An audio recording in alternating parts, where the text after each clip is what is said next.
Olá, seja muito bem-vindo, seja muito bem-vinda ao episódio 68 do Pode Se Acalmar, o seu podcast de saúde mental e comportamento. Você sabe, esse é o momento de você ter aqui para respira, calma, vamos falar sobre o que passa na nossa mente, sobre o que passa na nossa vida, para a gente se entender melhor também. O episódio de hoje tá muito bom, tá? Hoje a gente vai falar sobre por que que a gente deseja tanto aquilo que a gente não pode ter. Você já parou para pensar nisso? Basta que alguma coisa fique ali inacessível, um pouco inalcançável, que a gente já começa a despertar um certo interesse em relação àquilo. Por que será que isso acontece? E a gente está falando de diversas áreas, tá? Pode ser um relacionamento, pode ser um emprego, uma vida, um status, dinheiro. Por que que a gente se interessa tanto por esse desafio? Por que que isso nos desperta esse desejo? E também é curioso que em certo momento, quando a gente alcança, por que que aquilo às vezes acaba perdendo interesse? Por que que a gente acha que nem era tanto assim? Quem explica mais sobre esse assunto é o meu convidado de hoje, que você já consegue ver, é o psicólogo Pedro Vieira. Pedro, muito obrigado pela sua presença aqui hoje. Obrigado pelo convite, Júnior. Você encontra o Pedro no Instagram, o IG dele é Vieira Pedro Psi. Simples assim, tá? Psi é abreviação de psicólogo. Vieira Pedro Psi. O Pedro fala comigo ao vivo nesse momento de Salvador, capital da Bahia. Ele é bacharel em psicologia pela Universidade Federal do Vale do São Francisco. É psicólogo, atualmente exercendo a sua atividade clínica através da teoria psicanalítica. Foi membro do coletivo ORE, voltado à aplicação do modelo de economia solidária a práticas de saúde mental. É membro da coletiva Psicanalista Trabalha, é membro do grupo de estudos sobre cercamentos, controles e mercados e também membro do Laboratório de Estudos em Psicanálise e Cultura Digital.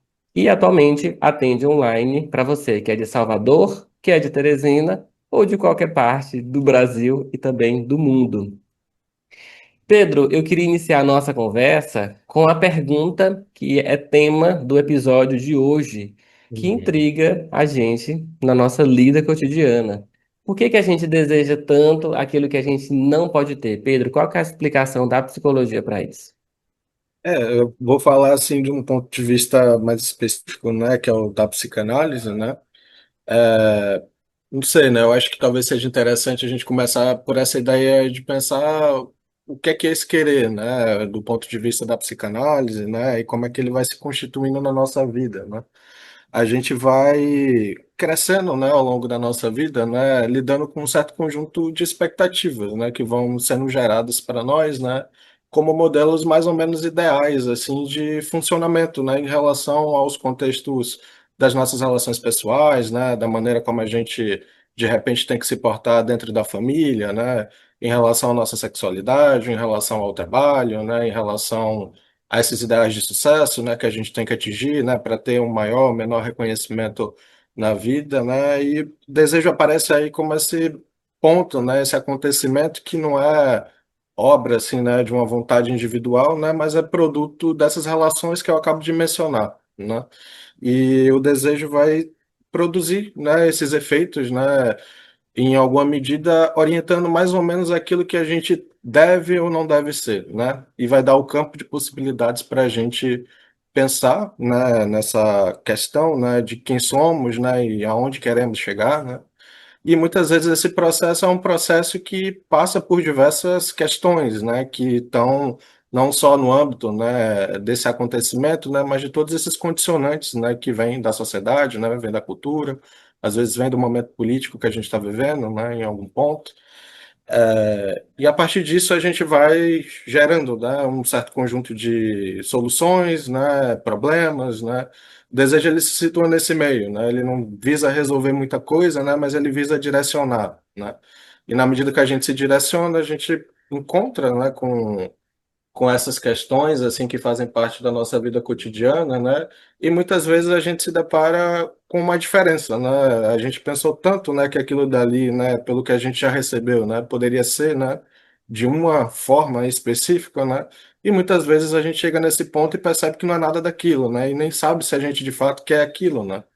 E daí a Uhum. psicanálise trabalha com essa noção de inconsciente, né? O inconsciente talvez seja um pouco dessa relação, né, entre essa tensão assim que a gente estabelece em nós mesmos, né, com esse produto assim que vem para a gente, né, e aquilo que fica para a gente, né, o que é que a gente consegue elaborar daquilo dali, né, como é que a gente se adequa a esse conjunto de normas, né, preceitos, né, que dizem para a gente que a gente vai ser feliz em algum momento, né. É meio que Uhum. essa relação entre uma promessa, né, e a realização dessa promessa, né? São coisas diferentes, né, que funcionam de maneira conjunta, né? E muitas vezes dá assim a medida da nossa felicidade ou então às vezes até do nosso sofrimento, né? Por ter que assumir esse conjunto de expectativas assim como como parte de que nós somos, né? Da nossa identidade, né? Da maneira como a gente se percebe, percebe os outros, né? E da maneira como a gente também percebe o mundo, né? Em larga medida, assim, né? Uhum. Achei bem completa essa resposta, porque tudo depende muito de um contexto que você está inserido, tanto atual quanto anterior também, né? Ou Sim. seja, em relação à sua família, à sua infância. Isso significa, Pedro, que os nossos gostos, preferências e também os nossos desejos, nenhum deles é genuíno, nenhum deles partiu da gente por uma essência, mas ele é sempre moldado por tudo que está ao nosso redor? Sim, eu acho que em alguma medida sim, né? Essa coisa, a psicanálise tem uma crítica, né? Essa concepção da individualidade, né, como algo em si, né? Não é como se a gente nascesse assim com um conjunto de predisposições em relação a esses temas, né, da cultura, né, e das relações, né? A gente nasce, né? A gente tem um aparato biológico, né, que tem uma ou outra direção, né? Tem interferência na nossa vida, mas a sobreposição assim da cultura, né, no nosso modo de pensar e agir, né? Que difere a gente de talvez outras espécies, né, de animais, né, por conta da linguagem, né, a gente acaba se tornando esse ser que não tem assim um ponto muito fixo de referência, né? Apesar da gente ter essas referências elas são dinâmicas, né? E elas vão se atualizando ao longo do tempo, né? Na medida que a gente vai experimentando, né, as coisas que a vida proporciona para gente, os dilemas, né, se aquilo é bom ou é ruim, né? Por que que eu só devo ou não devo achar isso bom ou ruim, né? Então, acaba que vira essa questão de que o desejo ele sempre parte de um outro, né? Na medida em que uma mãe, a princípio, né, gesta um bebê, né? Traz esse bebê para a vida, né? Antes disso, ele já está tendo um conjunto de expectativas Uhum, que são colocadas sobre ele, né? E ao longo da vida, nessa relação com outra, a gente vai tendo essas aproximações em que aquilo que a gente esboça, né, como necessidade, né, por exemplo, né, a criança precisa comer, né, ou então tem alguma outra necessidade, a mãe vai estar continuamente falando daquilo dali para ela, né? Bom, você quer mamar, né? Você quer trocar a fralda, né? Você quer fazer isso e isso vai derivando, né, ao longo da vida para outros modelos que são menos básicos, né, que esse modelo de cuidados iniciais, né, de sobrevivência, e vai ter sempre essa coisa, né, o outro supõe, né, uma necessidade minha, né, e essa necessidade ela volta, né, como aquilo que eu não nomeei no início, né, eu poderia estar com fome naquele momento, mas eu poderia estar sentindo uma dor de barriga, né, pensando nesse contexto de uma criança, né, mas e ao longo da vida isso vai se atualizando, né? De repente essa questão ela pode ir para o âmbito do amor, né? Pode ir para o âmbito do trabalho, né? Uma criança que ouve, por exemplo, né, ao longo da vida toda em que ela precisa, né, trabalhar, né, para poder ser querida, né, de uma determinada forma, né, que ela precisa estudar, né, que ela precisa, né, fazer, né, qualquer outra coisa, ela vai orientar a princípio, pelo menos, né, que eu acho que é importante colocar isso, né, porque essas coisas se modificam, mas a princípio ela vai se orientar por esses referentes que o ambiente, o território dela lhe dá, e de maneira mais geral a nossa própria cultura, né, quando no final das contas ela já dá direções, né? Já temos caminhos pré-estabelecidos, né? A diferença do que a gente vai fazer, por exemplo, no tratamento psicanalítico é pensar como é que esses processos eles vão interferindo na vida da pessoa, que ou vão facilitando, né, ou vão tornando a vida dessa pessoa, às vezes, um processo, né, que envolve algum grau de sofrimento, né? Em ter que lidar com esses contextos. Então, o desejo é esse conceito elástico, assim, né, em que ele produz, né, essa tensão, né, mas ele não determina de uma vez por todas o que é esse desejo, né, porque ele é sempre contingente, né? Ele é sempre parte de um processo anterior, né? Mas também de uma elaboração desse processo, né? Ao longo da nossa vida, né? Às vezes de uma maneira muito restrita, né? Pela condição de dependência que a gente nasce, né? Sempre dependendo de um outro, né? Ao longo da vida, a partir das nossas relações, né? E da maneira como aquele momento histórico, né? Aquela vida, né?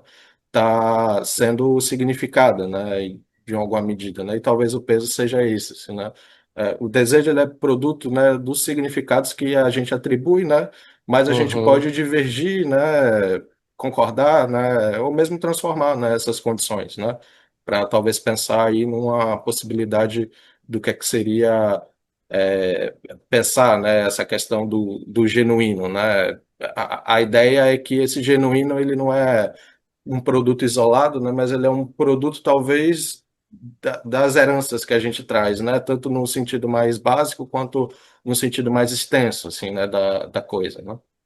uhum. Pedro, muitas coisas que a gente conquista na vida, a gente primeiro desejou antes. Então, o desejo acaba sendo esse combustível para fazer a gente tentar, para fazer a gente persistir. Você acha que a gente precisa sempre desejar para conseguir viver? Desejar para conseguir viver. Me refaz essa pergunta assim, me explica A, melhor. a gente sempre almeja. Diversas conquistas em diversos setores, né? Uhum, Então a gente almeja um emprego, a gente almeja um uhum, intercâmbio, a gente almeja aquele homem, aquela mulher, aquele relacionamento, filhos, por exemplo, né? sim, E isso acaba sendo combustível para a vida, para que eu sente todo dia e vá sim, estudar, para que eu tenha uma rotina de treino na academia, para que eu uhum, consiga me arrumar e ser visto como bonito, bonita, sim, etc, né? Então isso é um combustível que a gente leva sim, para nossa vida, né? Então, embora a gente vá alcançar ou não, estou falando aqui só do antes, né? Dessa parte do sim, desejo, da expectativa sim, que a gente cria. Então, sim. assim, você acha que a gente sempre precisa estar desejando algo ou muitas coisas, até para conseguir ter essa razão de viver, razão de continuar fazendo o que a gente faz, precisa, estar sempre desejando? Eu acho que é um pouco de pensar que essa ideia do desejo, né, como é um desejo que ele é meio indireto, né, vamos dizer assim, né, ele está ali, né, mas a gente vai assumindo, né, coisas desse desejo aos poucos, né, esse desejo dos desejos, né, que a gente vem falando aqui agora, né. Eu acho que sim, né, em alguma medida, né, mas fico pensando nessa coisa de que desejar, né, não seria necessariamente localizar nesses objetos, né, a realização, né, desse desejo, né? O desejo ele vai tendo essa configuração que a gente traz assim, né, de um meio termo, né, entre uma coisa e outra. E acho que ele, de fato, ele dá, né, esse combustível, né, ele dá o sentido, né, de um conjunto de expectativas que a gente tem que se realizar, né? Talvez a questão seja pensar um pouco como o porquê, né, desse desejo, né? Muitas vezes ser esse desejo que a gente deseja, né? Porque esse desejo, em alguma medida, ele vem de longe, né? E a gente assume, né? E a gente precisa, em algum grau, elaborar para ver o que é que fica disso, né? Nas nossas vidas, né? Eu acho que o simples ato de desejar, no final, ele não é esse combustível, né, para a vida, né, mas talvez entender aquele desejo, né, porque muitas vezes um desejo ele passa, a gente cumpre ele, né, em alguma medida, como você falou, né, ou não, né, e aquilo dali fica, né, como uma reminiscência, né, daquilo que a gente acha, né, que deveria realizar ou não, né, dentro de um contexto, mas o ponto importante talvez seja pensar um pouco a história desse desejo, né? O que é que aquele desejo está ali, né? Isso de fato vai motivando a gente ao longo da vida, né? Mas muitas vezes eu penso que essa questão do desejo ela traz mais uma pergunta do que talvez uma resposta, né, para aquilo dali, né? Querer ir para a academia, num sentido psicanalítico, não seria tanto um desejo, mas seria mais um efeito dos, por exemplo, né, de uma vontade, né, de uma forma consciente para direcionar uma ação, né? Esse desejo, como eu falei, ele é inconsciente, né? Ele é produto, né, desse conjunto de mediações, né? E ele vai fazendo com que a gente constitua uma imagem, né, da gente, do outro, né? E isso de fato dá combustível para a gente, né? Até o ponto que isso se esgota, né? É como se fosse de fato combustível, né? Tem uma cota, né, que aquilo dali produz de motivação, né, para a gente poder ter um certo direcionamento ou não, né? Por exemplo, acho que um exemplo mais fácil de pensar nisso, por exemplo, é você escolher um curso, né? Por exemplo, para ir para a faculdade, né? De repente você escolhe aquelas profissão porque seus pais querem, né? Que você realize, né? De repente foi algo que surgiu de um conflito, né? Familiar que você decidiu que queria fazer aquilo dali, né? De repente é algo que vem depois, né? De um certo acesso a um campo profissional e depois você decide ir para outro, né? Eu acho que dá uma ideia de que essa coisa ela não é estática, né? Mas que ela cria assim disposições, né? Então essas disposições elas não são o desejo em si, né? Mas são produto dessa forma como a gente organiza, né, esses processos e vai pensando como é que a gente poderia, né, obter, né, maior ou menor satisfação com algo, né? Que eu acho que é fundamentalmente o problema do desejo, né? Como é que eu satisfaço, né, algo, né, que em alguma medida, né, vai me retornar algum tipo de valor, né, quer seja de reconhecimento, né, quer seja, né, numa realização própria, né, mas essas coisas estão sempre muito imbricadas, né, é difícil de separar elas porque elas funcionam de maneira conjunta, né. Vou para academia, né? Por quê, né? Bom, porque eu quero ter um tal e tal corpo, né? Para poder talvez assim, né? De repente ficar mais valoroso dentro de um contexto amoroso, né? Dentro de um contexto de reconhecimento social, né? A respeito de como é que os outros me veem, né? Então, essas coisas elas vão variando e vão ganhando graus, né? E na medida que a gente vai trabalhando essas questões, assim, no âmbito da clínica, a gente vai vendo que esse direcionamento do tipo, ah, não consigo ir para uma academia, né? Não consigo realizar um estudo, né? Tem um pouco dessas derivações, né? O objeto ele localiza esse desejo em uma certa parte, né? Mas existe um motivo, né? E aí a gente tem a extensão desse processo que é o desejo, né?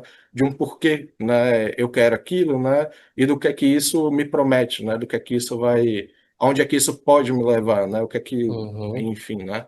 Isso daí pode fazer.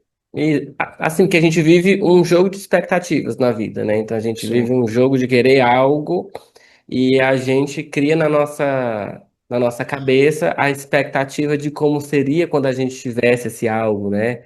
E é por Uhum. isso que isso talvez isso nos motive hoje para conseguir conquistar amanhã, porque se a gente não tem essa visão, Pedro, por exemplo, eu quero passar no concurso público. E se eu não tenho essa visão da expectativa de uma vida melhor, ou sei lá, de uma Uhum. coisa, de um saldo positivo quando eu alcançar essa conquista, isso dificilmente me motivaria hoje. Sim. Acredito que a mente humana, ela é muito difícil de encontrar sentido no sofrimento pelo sofrimento, sabe? Porque Sim. causa um sofrimento, você Sim. sentar, ter que se dedicar, ir pra academia, uma chatice levantar peso, Pedro, assim, se a gente não imagina lá na frente uma saúde ou Uhum. algum tipo de resultado positivo durante o corpo, Pedro, essa academia tava tudo fechada, ninguém consegue ir. Não, com Só que a gente certeza. também não consegue ficar preso. Aqui é uma reclamação já também, um desabafo.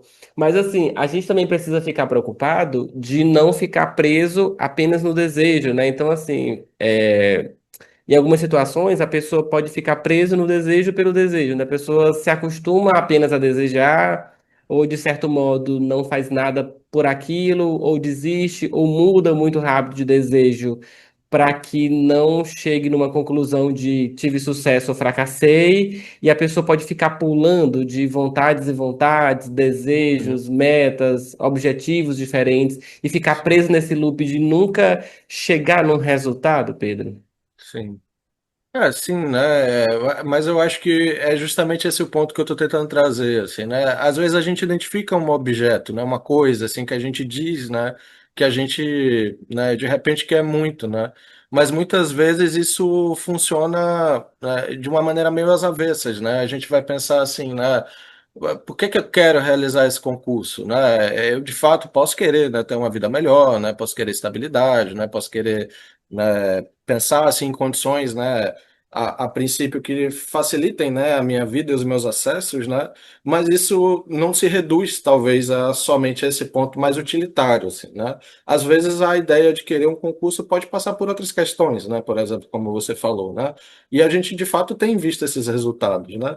Mas às vezes esses mesmos processos em que a gente trabalha, né, do ponto de vista do resultado, né, eles implicam uma história prévia, né, que levam a gente a escolher aquele modelo, né, ou então aquela coisa que a gente fala que é para a gente, né, um algo desejável, né? E parte disso é um pouco também do que a gente já falou, assim, né? Existe uma idealização ao redor daquilo dali, né? Não é de fato um só o desejo, né? Existe o desejo, né, e a ideia, né, que motiva esse desejo, né? E na medida que a gente vai trabalhando com essas coisas, né, muitas vezes o encontro, né, com esse momento, que é o momento da realização, né, mostra para a gente algo diferente, né? Que de repente são, por exemplo, né, de repente você passou nesse concurso e você está super satisfeito com o fato de você ter passado nesse concurso, mas dentro desse contexto ele não vai, por exemplo, resolver, né, o conjunto de questões que estão por trás, por exemplo, da nova função do trabalho, né, dos dilemas que esse trabalho vai trazer, né, das expectativas que se tem ao ocupar esse lugar, né, e que retornam a gente, né, de novo para a nossa história, né, e à medida como também a gente vai se entendendo nessa equação, assim, né, de o que eu tenho agora, né, o que é que eu preciso fazer para manter isso, né, o que eu tive, por que é que eu estou aqui, né, então essas coisas elas vão trabalhando de maneira conjunta e vão pensando, né, através da gente essas disposições, né, inclusive esse processo de troca, né, às vezes você chega no contexto não é nada do que você pensou, né, às vezes tá nesse contexto prometia, por exemplo, uma espécie de apaziguamento como nesse sentido mais utilitário de ter, né, uma vida mais estável, mais tranquila, mas traz novos problemas e às vezes o sujeito, né, não consegue lidar com esses problemas, né, porque Uhum, parece que aquele lugar, né, que ele chegou não prometeu, né, exatamente, não deu exatamente aquilo que ele deu, queria, né? uhum. Então, A gente só consegue ir imaginando as coisas positivas, né? E não imagina em algum momento as negativas que também acontecem com uma valorização financeira, social, né? sim.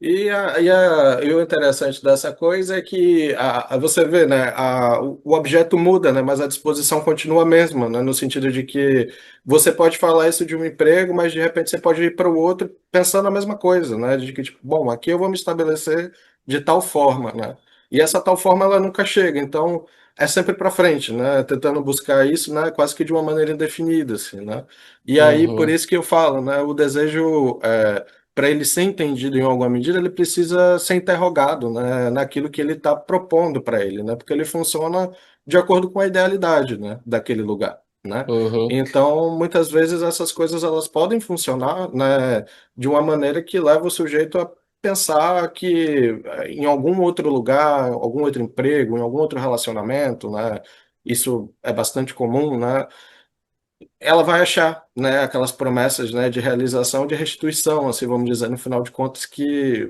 para a própria imagem, né, para a própria ideia de mundo que ela tem, né, e para a própria ideia de vida que talvez ela quisesse, né, e muitas vezes isso é, produz, né, talvez o efeito dessa troca, né, pode ser uma das ideias que pode estar por trás disso, né?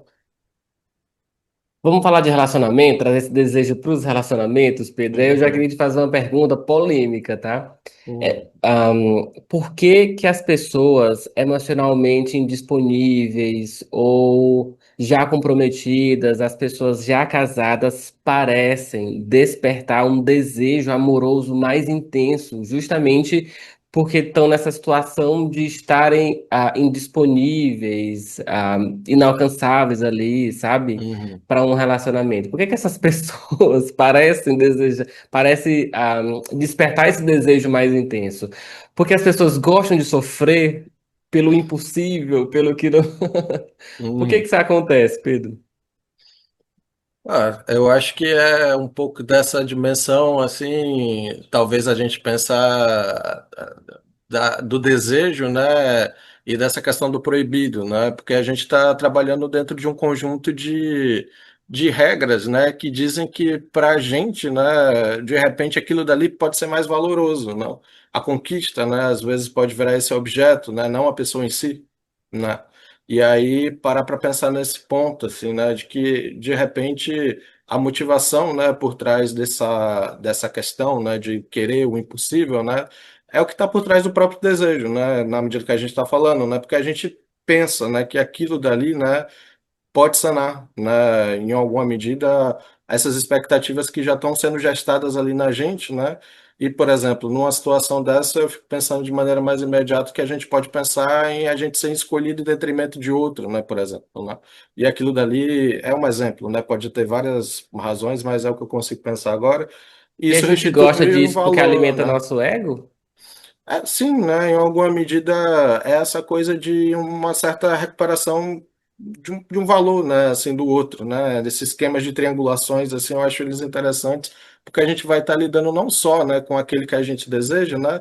Mas com quem também, né? Está incluído dentro dessa relação, né? Você tira um grau, né, do que você é, né, na medida que você conquista um outro, né, que não ficou com o outro, né? Então eu acho que retorna, né? Parece que essa coisa mais ou menos da traição tem um pouco disso, assim, né? Em que medida, né? Eu formulo essa ideia de amor, né? Pautada não na pessoa em si, né? Não querer a pessoa em si, mas no que está por trás disso, né? Essa ideia, né, talvez que a gente recupere da gente mesmo, né, de repente como alguém querido, né, enfim, é um exemplo, né.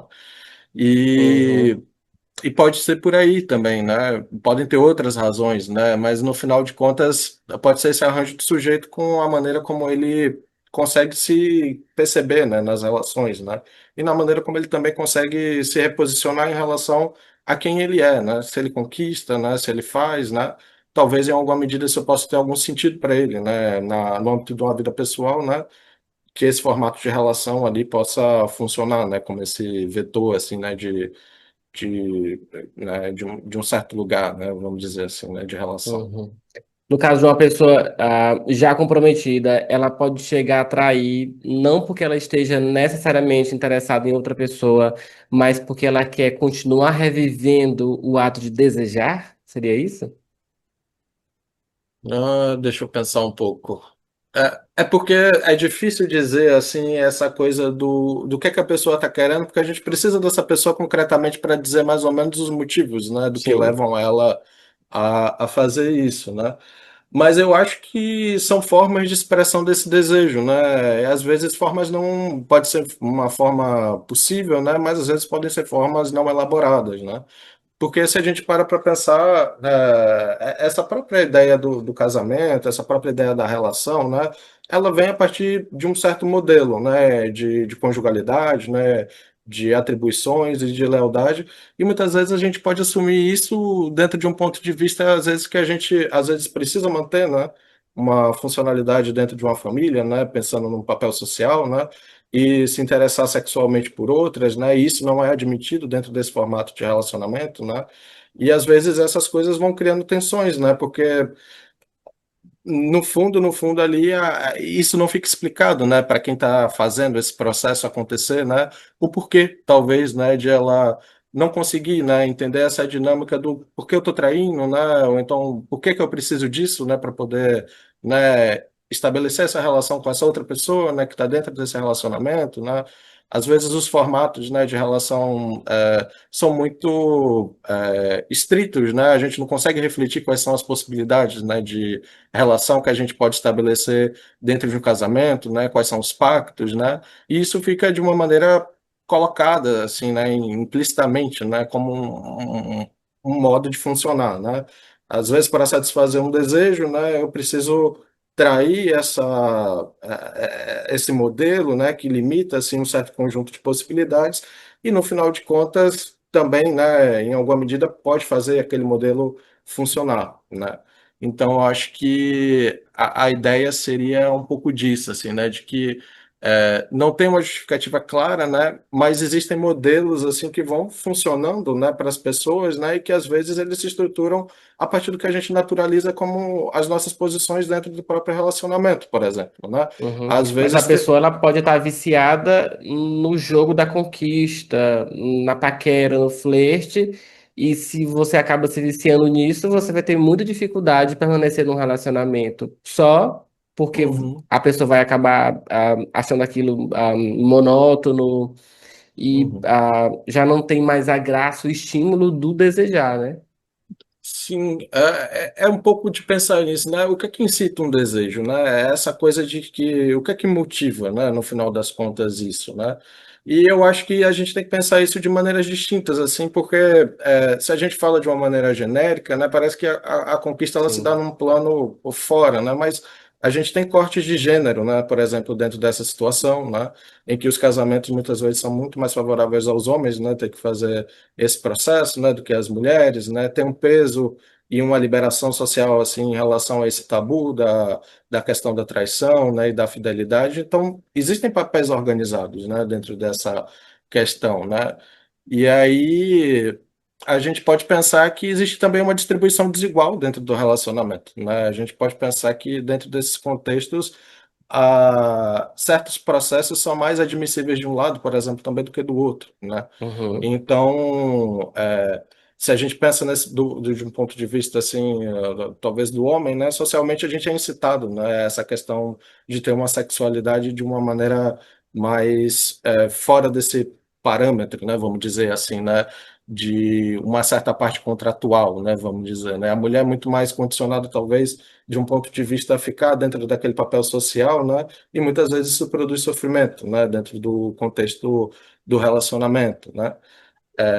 Existem modelos de relacionamento que partem de acordos, né, que são totalmente diferentes do modelo tradicional, né, do casamento propriamente disso, né, relacionamentos abertos, né, relacionamentos não monogâmicos, né. Então, de repente, essa variedade de coisas ela não consegue se responder por si só, né, mas depende muito de como esses sujeitos entendem a si mesmos, né, dentro desse contexto e do que autoriza cada um a fazer o que faz, né, dentro desse contexto, né porque isso vai habilitar uma forma ou outra de desejar também, né? Porque os graus de legitimidade que a gente ganha, assim, dentro de um modelo de relacionamento, também produz para a gente também aquilo que a gente pode ou não pode fazer, né? E daquilo que a gente deveria ou não deveria fazer, né? E se a gente pensa nessa questão, por exemplo, que eu falei desse modelo masculino, né, atravessado pelo machismo e outras coisas nesse sentido, muitas vezes, por exemplo, um cara está muito mais autorizado a fazer isso do que uma outra pessoa, né, uma mulher, né? E dentro dos papéis também, né, que se distribuem dentro disso, né? E às Uhum. vezes, de um outro ponto de vista, a gente pode ver que os dilemas que essa situação cria, né, não é como se a gente criasse essa coisa da conquista só pela conquista, né? Podem haver vários motivos, né? Se a gente pegar toda essa estratificação e conseguir condensar ela assim dentro de um contexto particular, né, de convivência, assim, de alguma forma, né, e de relação. Então, Uhum. acho que dessa forma dá para a gente pensar que talvez não seja só a conquista pela conquista, pode ser também, né? Mas podem haver uma gama de motivos, assim, Sim. né? Que atravessam esses marcadores, mas esses marcadores às vezes ganham conotações muito específicas dentro de um determinado contexto que diz respeito à história de vida também daquela pessoa, né? Então, essas formas mais genéricas, talvez, elas sinalizem para nós possibilidades, mas dizem também dessas construções que a gente tem ao longo da nossa vida que fazem com que a gente pense que algo, né, dentro das situações de amor, por exemplo, né, são, né, de uma ou de outra forma, né? Uhum. Muitos consultórios de psicologia estão cheios de pessoas, Pedro, que acreditam que vivem essa pressão por continuar desejando dentro do casamento, por exemplo, da mesma forma que desejava na fase da conquista, na fase do namoro, né? Uhum. Então, em muitos relacionamentos, a gente vê que esse desejo é mais alimentado, é mais intenso. E Sim. quando passa essa fase de um relacionamento mais estável, seja de namoro, ou seja de casamento, Uhum. né, as pessoas tendem a perceber que isso teria diminuído, teria, sabe? Uhum. Como que a gente educa a nossa mente para se relacionar com esse desejo em uma fase diferente do relacionamento e não acabar vivendo essa pressão que talvez seja só uma expectativa externa, social, dos outros? Como que a Sim. gente educa para não viver em conflito com a intensidade desse desejo numa fase diferente do relacionamento?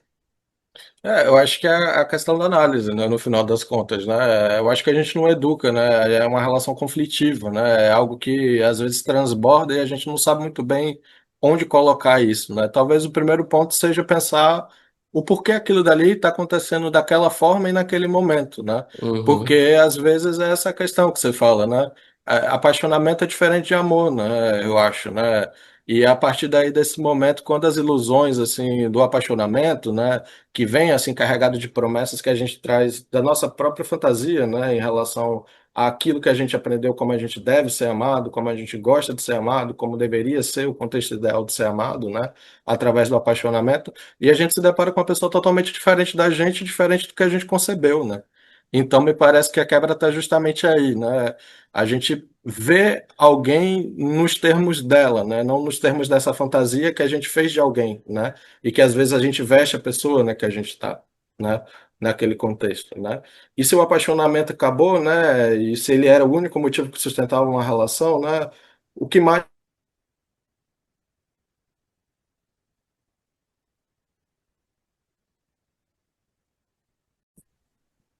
é, e retomando essa questão, né, a gente caiu aqui, mas a questão é que essa ideia do apaixonamento, né, traz de novo, né, esse conjunto de ideais assim que a gente deposita na figura do outro, né, para restituir para a gente também um pouco de como a gente quer ser amado, né, por alguém, né? E na medida que a gente vai se relacionando com alguém, a gente vai percebendo que isso é totalmente diferente, né? A gente vai vendo uma pessoa, né, com seus impasses, né, com os seus problemas, né?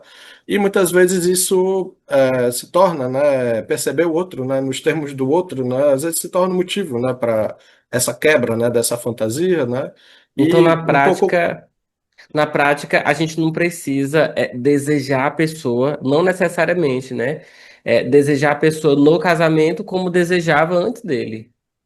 é isso, né? O desejo ele é plástico, né? Ele não tem um conteúdo assim, né? Ele se modifica em função de vários contextos, né? Mas existem formas, né, de desejar, né, que são impostas, né? E que muitas vezes são os momentos em que a gente se depara com uma espécie de conflito, com uma espécie de sofrimento, né, em relação a esse assunto, né?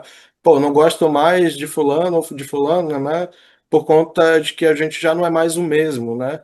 Mas o que é que seria esse mais o mesmo, né? Já que vocês se relacionaram, né? Vocês se conheceram, né? E parece que surgiu uma relação daí, né? Essa forma inicial, ela é a única, talvez, né? Que possa, né? Produzir, né? Uma relação, né? Estar apaixonado, ela é uma condição necessária, né? Para que uma relação, ela funcione, né? Às vezes sim, né? Às vezes não, né? A depender de cada caso, né? Mas existe uma pergunta, assim, né, de que às vezes a gente especifica uma forma muito concreta, assim, né, não concreta, né, idealizada, né, e que a gente tenta concretizar, né, naquela pessoa e isso acaba se mostrando ao longo do tempo possível em algumas medidas, né, alguns campos de fantasia que a gente tem, a gente consegue realizar naquele contexto, não todos, né? E a gente entra nesse campo de negociação que muitas vezes no contexto da gente, às vezes não é mais possível, né? As pessoas querem, né? Uma pessoa digital e de tal forma, né? Pela espécie de tinderização da vida, né? Vamos dizer assim, né? E que a gente vai colocando assim uma imagem, né? Um descritivo, né?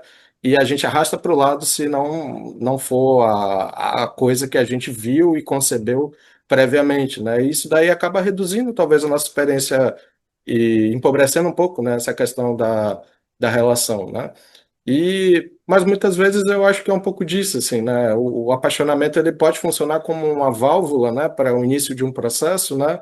Mas esse processo, como ele tem um sentido inicial, ele não vai ter o mesmo sentido quando ele se desenvolver e nem talvez quando ele acabar, se for acabar, né? Uhum, Essa questão, né? Às vezes os motivos que a gente pressupõe necessários para que a gente continue se modificaram e às vezes tem outros que estão fazendo a gente continuar e às vezes a gente não percebe, né? Ou então estão fazendo a gente ficar, né? E às vezes também a gente não quer ficar, né? E de repente nossa tentativa é retomar, né? Esse processo inicial, né? O que também gera um sofrimento, né?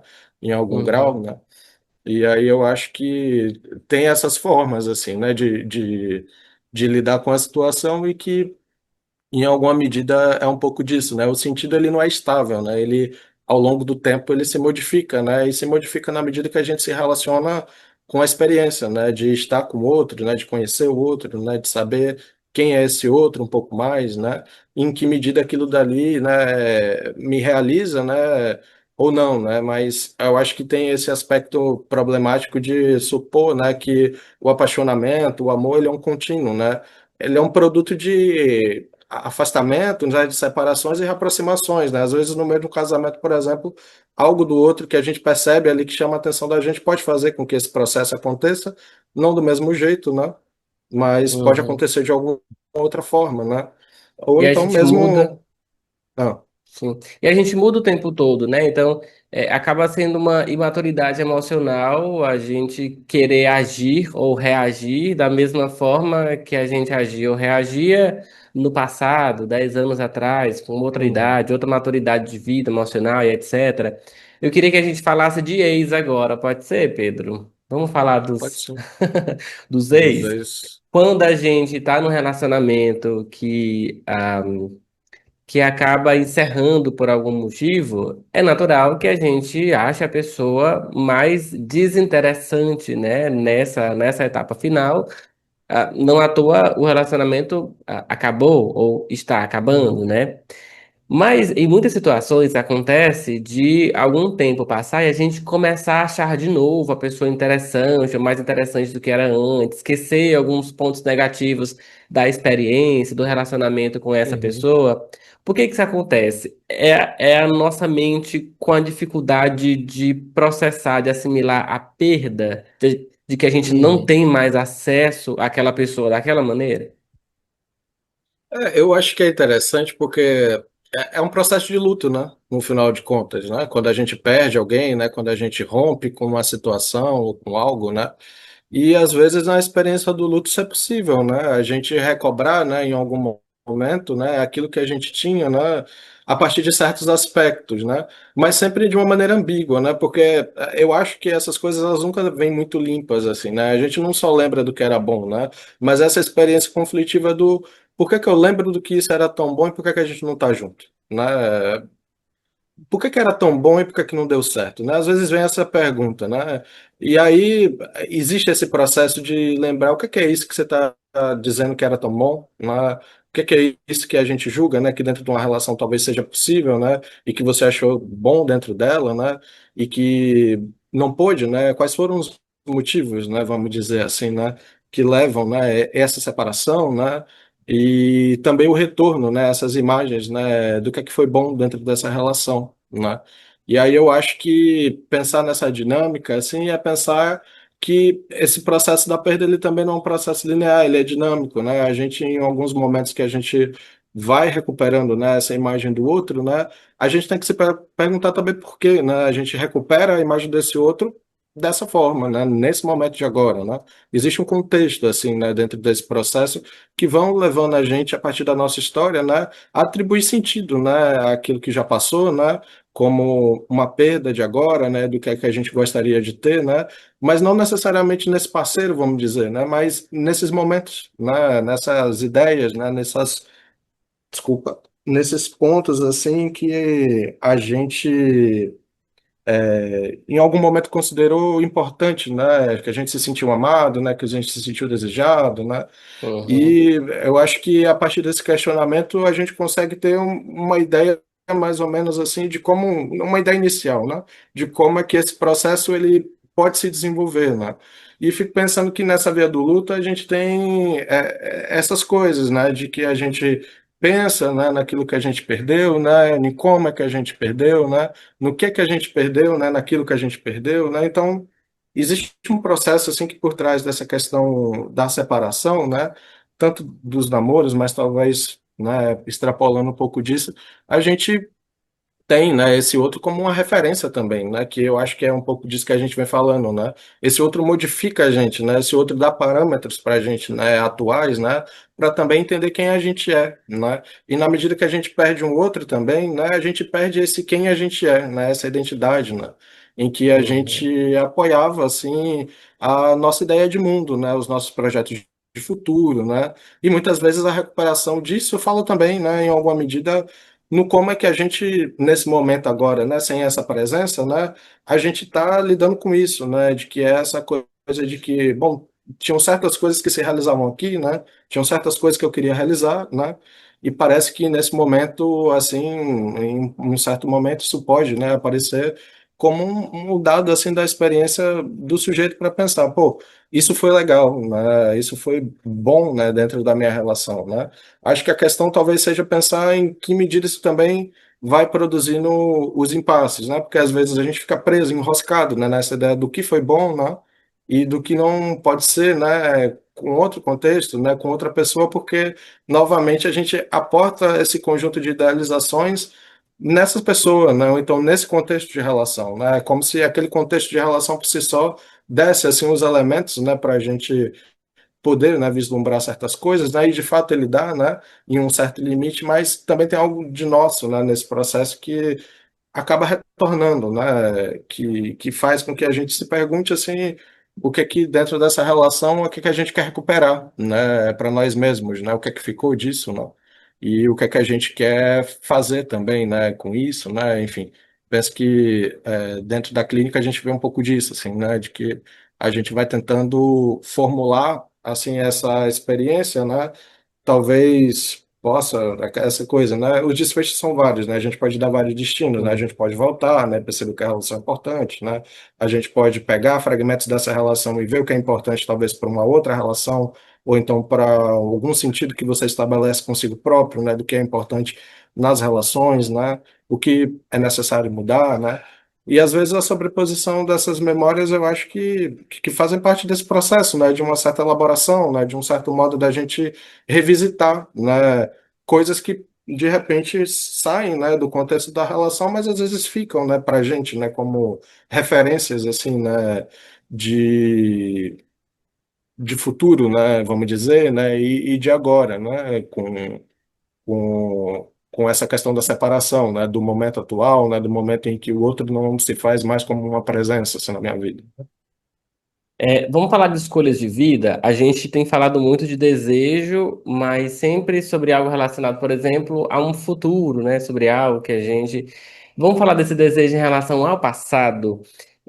Por que que a gente, de certo modo, Pedro, tem mais facilidade de idealizar, uma vida que a gente não escolheu, sabe? Ficar imaginando que a gente Uhum, seria mais feliz se tivesse casado com aquela pessoa, se tivesse seguido naquele emprego, se tivesse feito aquela, se tivesse tido aquela carreira, sabe? Por que que isso uhum, acontece em determinado ponto da nossa vida?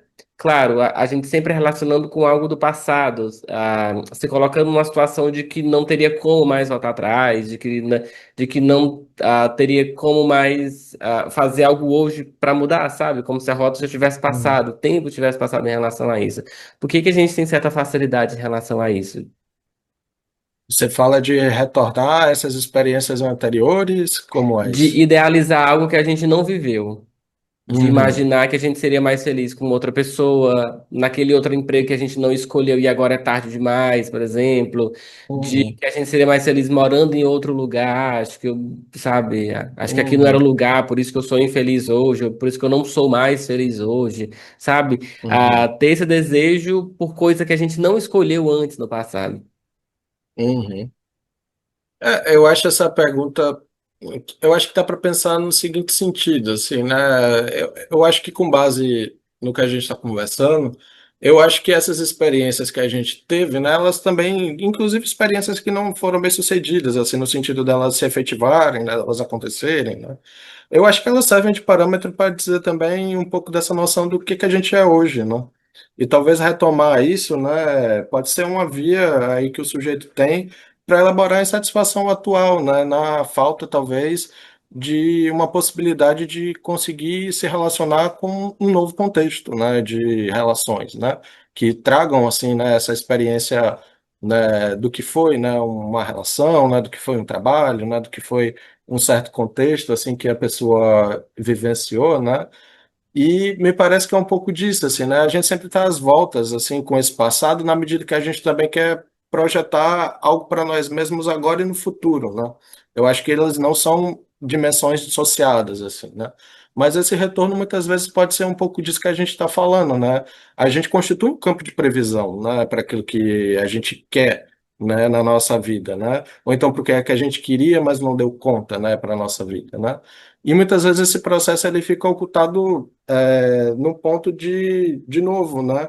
Porque nesse momento de agora da minha vida, eu estou desejando aquilo que eu não tive, né? O que é que isso sinaliza para esse sujeito, né?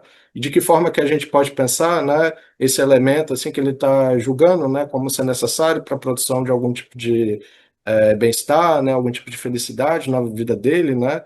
Porque esse não é outro, né? Porque que essa memória retorna, né, nesse momento de maneira tão necessária, né, que só aquela forma, né, de vida, né, dele poderia dar conta da abrangência dessa experiência, né?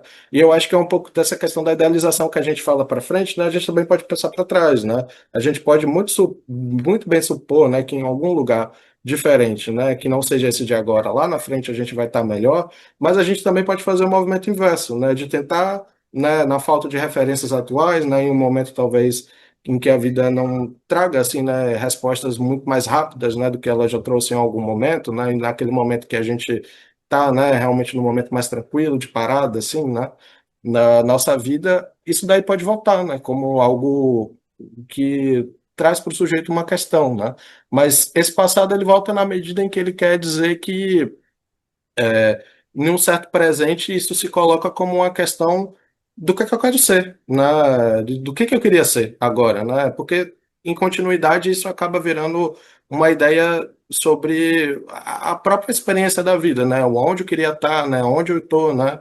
E de onde eu parti para isso, né?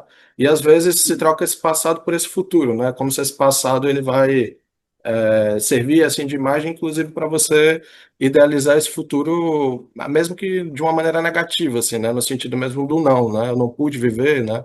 Essa vida, né? Eu não pude fazer isso, né? Mas ela sempre vai indicando, assim, uma certa relação que o desejo tem com a temporalidade, vamos dizer assim, né? Que é essa ideia de que o desejo não está lá nem cá, né? Ele está nesse entre, assim, né? Do passado, do futuro e funcionando, fazendo funcionar essas expectativas e realizações que indicam para a gente uma determinada direção, assim, né?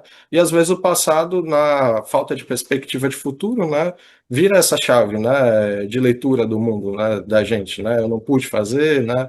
Eu não pude realizar, né? E a partir daí a gente vai tendo noções assim bom, né? O que é que desse passado foi tão bom, né? O que é que a gente pode pensar sobre esse passado, o que ficou, né? E o porquê que você não pode realizar isso agora, né? Por que que teria que ser só, né, em relação a essa experiência anterior, né? Que eu acho que é um pouco dessa ideia, né, da separação um pouco parecida, né? Por que que só com esse parceiro, né? Por que que só com essa relação, né? Tem essa coisa assim que ela estabelece quase que um lugar, né, vamos dizer assim, que a gente poderia ser mais ou menos feliz, né, do que a gente é hoje, né? Mas Uhum. essas insatisfações que a gente fala do passado ou do futuro, né, independente delas, elas são mediadas por um conflito atual, né, que são decorrência dessa história, né, e das expectativas que geraram, né, essa história, né, mas também dessas expectativas que a gente também projeta, né, para a gente enquanto projeto de vida, né? Então, acho que essas dimensões elas trabalham de maneira conjunta, né? Mas elas participam dessa mesma questão, assim, que é essa ideia de que em algum lugar o sujeito supõe, né, que ele pode realizar, né, de uma maneira não conflitiva, né, de uma maneira integral, né, essa satisfação, assim, que a vida talvez não trouxe para ele naquele momento, né? E eu acho que é um pouco disso, assim, né? Quando a gente se depara um pouco com essa questão do passado, às vezes é mais difícil, né, da gente conseguir deslocar, né, porque parece que é algo muito concreto, né, uma perda, assim, mas em relação a esse futuro também, né, a gente faz movimentações para conseguir realizar esse futuro, né? E quando a gente chegar lá, né, o que é que rola, né? A gente se depara com uma situação diferente, né? Não é exatamente, né? Eu acho que às vezes o peso Uhum. da memória, como ele já tem assim essa reverberação assim como algo que não é possível de modificar mais, às vezes tem esse peso maior, né? Mas o nosso intuito talvez seja pensar um pouco com esse sujeito o porquê que esse passado ainda fica, né? Por que que ele é tão determinante, né? Para ditar os rumos, né, da vida, assim, né? Da maneira como ele acha, né, que a vida deveria ser, né? Então, eu acho que essa questão ela tem essa dimensão temporal também ambígua, né? Você vê, né, que eu falo de uma maneira que eu não tento fechar muita coisa, né? Porque é um pouco disso, né? Sim, A sim, relação porque passado, presente e futuro, elas se atravessam, né? Então, a gente tem uma medida desse futuro através desse passado, né? E às vezes a gente também tem uma medida do nosso presente através desse passado, né? Para repensar as Uhum, formas como a gente talvez se relaciona agora, né? Mas uhum. num viés assim mais da questão do sofrimento psíquico, eu fico pensando nessa dimensão, assim, né? De que o passado ele também promete alguma coisa, né? Mas Uhum. de uma maneira invertida, vamos dizer assim, né, em relação a esse futuro, né? O futuro promete, né, mas o passado ele prometeu, né? E o conjunto dessas promessas não realizadas, né, podem gerar uma frustração, né, em relação àquilo que a gente hoje em dia talvez conceba, né, como sendo o ideal para a nossa vida, né? Deixa eu te trazer uma pergunta dentro de outro setor. É, eu queria falar agora sobre luxo, dinheiro. Quanto do desejo das pessoas por isso, por luxo, uma vida com status, sabe? E aí também a gente é muito atravessado pelas redes sociais, que prega isso muito Uhum. como objetivo de vida, né? Então, é muito claro, se você conseguiu ascender, você tem sucesso, senão você é um completo fracassado. É isso que é divulgado nas Uhum. redes sociais, tá? Mas, Pedro, quanto desse desejo por luxo, por dinheiro, por status, está relacionado à dificuldade de acesso que a gente tem a essas coisas, sabe? Viagens internacionais, Uhum. mansões, carros caros, etc. Se todo mundo pudesse ter, você acha que isso perderia valor? Você acha que as pessoas iriam querer o oposto? Por exemplo, se fosse muito fácil ter uma mansão, ter uma vida muito cara, você acha que as pessoas iam começar a optar por uma vida barata? Não, acho que não. Eu acho que talvez essa discussão a gente possa pensar de uma maneira um pouco mais complexa, assim, né? Porque a gente vive hoje em dia épocas de neoliberalismo, né? Capitalismo tardio, né? E a gente constitui também, a partir daí, uma certa dimensão do nosso desejo, né? Então, não acredito que as pessoas não gostariam de ter, né? Mas em que medida essas fantasias dentro do próprio sistema econômico, produtivo da gente criam, né, as condições da gente pensar, por exemplo, que esse desejo tem que ser modulado dessa forma, né? Mediado através de um lugar em que os outros, né, podem ou não podem ter certas coisas e eu poderia ter, né, igual a eles, né? Acho que isso cria camadas, né, de relação que a gente vai vendo que em que o desejo ele vai colocando essa dimensão em que não dá para desejar igual e a partir de qualquer lugar, né? A gente tem esses Mas assim, desejos. mas se a gente vivesse num sistema econômico, num sistema político, em que fosse tudo mais democrático, mais igualitário, você acha que mesmo se as pessoas não perderiam o interesse porque seria fácil demais? Não acho que não é uma resposta que dá para. Não tem uma resposta direta para isso, né? Eu acho que é aquele negócio do depende, né?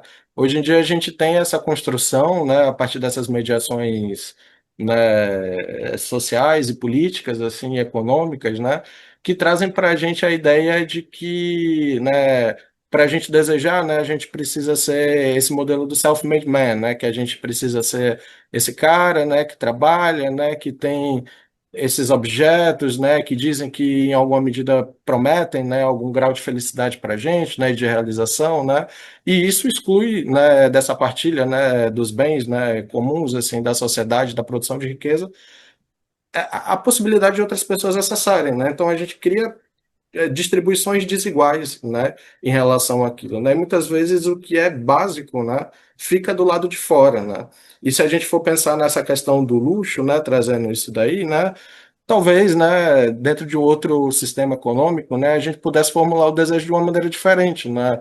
Porque, né, aquilo, né, que eu teria, né, de comum com o outro, né, perderia o valor, né? Por que que necessariamente essa estrutura de inveja, assim, né, vamos dizer assim, né, acaba atravessando, né, a maneira como é que a gente vai, né, produzindo o desejo, né? Porque não é dado para todo mundo, né, de maneira igual, né? E não é dado para todo mundo de maneira igual porque no final de contas a gente está dentro de um sistema em que há expoliação, né, em diferentes níveis, né, a partir de marcadores como gênero, sexualidade, né, raça, né, que vão colocando certas limitações, né, e desse ponto de vista, assim, eu fico parando para pensar nessa coisa, né, o desejo não necessariamente é algo, né, mas ele se comporta de uma determinada maneira a partir de uma determinada coordenada que é dado para ele, né? Como eu estou tentando pontuar, né? E a maneira como a gente vai experienciando ele na nossa sociedade, é tendo esse desejo como, às vezes, um desejo justamente de reprodução dessa simetria, né? E parece que, em alguma medida, se a gente transpõe, né, esse limite da limitação material, né, e diz que todo mundo vai ter as mesmas coisas, e isso pode, né, fazer com que isso perca o valor, né? Eu acho que a gente já está dentro dessa forma, né, de pensar o desejo, né? De que parece que se a gente tiver, né, as mesmas condições de vida, né, as mesmas condições de partilha dos bens, né, materiais, né? Não que isso não vá produzir conflitos e outras coisas diferentes, mas especificamente dessa forma, como você me falou, eu acho que ela já traduz um pouco a maneira como a gente reparte, assim, né, as dimensões de distribuição, né, é, econômica, né, social, né? E da maneira como cada um tem acesso a isso, né? E acaba tentando traduzir essa coisa como, bom, né? Se fulano tem um X, né? E eu tenho Y, né? Talvez não bata, né? Mas se a gente tiver X e X assim, talvez isso não seja tão valoroso, né? Eu não acredito que talvez seja por aí, né? Eu acho que talvez um pouco dessa experiência, né? Do desejo como a gente conhece hoje, né? Como a gente vivencia parte um pouco dessas limitações que a gente tem por esses vieses ideológicos, né, que constituem a maneira como a gente se posiciona em relação ao outro, né? O outro é um potencial concorrente, né? O outro ele sempre é no neoliberalismo falando, né? O outro ele é sempre esse potencial pessoa, né, que pode roubar o meu cargo, né? Que pode, né? Se ele não for, né? Fazer, pode roubar meu cargo, né? Pode pegar, né? E ser melhor do que eu, né? Então eu tenho que ser melhor do que esse outro. Então existe uma série de imperativos e idealizações que já funcionam atrás disso, né? Dessa pergunta, né? E de como é que ela consegue proporcionar para a gente um campo de relações, né? Que é esse campo de relações e que o desejo ele só pode ser tomado na medida em que a gente acumula e que a gente acumula melhor, né? Em que a gente se prova melhor do que alguém, né? Então a questão talvez seja pensar, né? Não dá para desejar de uma outra forma, né? Não dá para pensar assim modos mais justos, né, de partilha, né, do bem social, né, e das riquezas sociais que em alguma medida, né, tragam outras formulações, né, e pressupostos, né, para essa forma, né, como o desejo se apresenta, né? Porque a partir daí a gente tira assim o grau de sofrimentos que a gente às vezes também escuta, né? Porque o acesso material ele não é igual, né? Ele é fundamentalmente distribuído entre os que acumulam, né? E aqueles que reproduzem trabalho para poder sobreviver, né? E dentro dessa escala, né, da classe trabalhadora, né, na medida que a gente vai vendo assim, existem maiores ou menores graus de acesso, né? Que muitas vezes acabam produzindo configurações de bem-estar diferentes, né? E situações de adoecimento totalmente diferentes, né? E às vezes existem essas hierarquias assim que a gente cria justamente porque essa lógica de competitividade ela já está instalada ali, né, na maneira como a gente tenta se relacionar, né, nos nossos campos de vínculos, assim, de uma maneira geral, né? E aí, no final de contas, eu acho que talvez, de fato, a questão seja a gente pensar quais são os desejos que estão sendo gestados, né, por essas expectativas que já estão impostas para a gente desde que a gente entra nisso, né? Por isso que eu falo que essa ideia do desejo ser inconsciente, é que muitas vezes, na medida que a gente também assume isso, isso também faz parte, né? Se torna um traço, talvez, né? Da maneira como a gente conduz as nossas relações, né? De uma lógica de competitividade, né? De uma lógica de assimetrias, assim, no campo da vida social, né? E trazendo, assim, um certo empobrecimento da nossa própria relação com o outro, né? Porque se eu não posso compartilhar com o outro, né, daquilo que eu tenho, né? Como é que eu vou fazer com que uma relação aconteça? Né? E eu acho que muito dos sofrimentos que a gente ouve hoje em dia está um pouco nisso, né? De ter um eu, né, que tem que se provar melhor, né? E de que se um outro, né, ascende, né, uma condição semelhante, assim, né, acaba que se torna um empecilho para a nossa própria imagem, né? Para nosso próprio modo de se conceber como reconhecido, como valoroso dentro de uma situação, né? E aí eu acho que assim, se a gente consegue pensar de uma maneira um pouco mais assim, né, para além do fenômeno psicológico, pensando ele mais como resultado, né, mas não como a própria mediação, né, a gente consegue ter uma noção de que existem esquemas que já determinam a maneira como a gente funciona, né? Se a gente vai aderir ou não ao longo da vida, a gente vai ter condições ou não de pensar, né, sobre isso, né? Mas parto dessa ideia de que é um sintoma social, né? Mais do que um sintoma, né, a nível psíquico, assim, né? De um modo de relação que o sujeito estabelece diretamente com o outro, né? O problema é a mediação, né? O Uhum, modo como a gente coloca essa lente, né, para a gente poder enxergar ao outro e a nós mesmos dentro da situação, né? E talvez esses valores eles variem se a gente troca, né, essa mediação e consegue pensar talvez por um outro viés que seria esse que eu falei, assim, né, do por que não, né, dessa pergunta, assim, né, por que não, né, o outro pode ter, né, esse campo, né, do comum comigo, né, e da troca, né, porque que as trocas são mediadas necessariamente por essa forma desigual, né, em que aquilo que eu tenho, né, perde valor se o outro tiver, né. Acho que isso uhum. dá uma ideia, né. Eu conversei com o psicólogo Pedro Vieira sobre desejo. E se você tem o desejo de continuar esse papo com ele, só ir lá no Instagram. O IG dele é Vieira Pedro Psi. Bem simples assim, sem nenhuma firula, né, Pedro? Psi, Uhum. abreviação de psicólogo. Vieira Pedro Psi. Pedro, Isso. muitíssimo obrigado pelo seu tempo e pela sua contribuição no episódio de hoje. Obrigado, eu agradeço de novo, assim, o convite, né, e tô aí, né, para as próximas aí, se tivermos, tá bom? Muito obrigado, Pedro. Nosso episódio foi transmitido ao vivo pela Rádio Verona de Teresina, frequência 87.9, pelo portal verona.org e também pelo canal no YouTube TV Verona, tá? Mudou de nome, tá? Então, você pode buscar por TV Verona, você consegue nos ver e nos ouvir. E aí, em seguida, nosso episódio também vai para o Spotify. Muito obrigado pela sua audiência e a gente se vê no próximo episódio. Até lá. Tchau, tchau.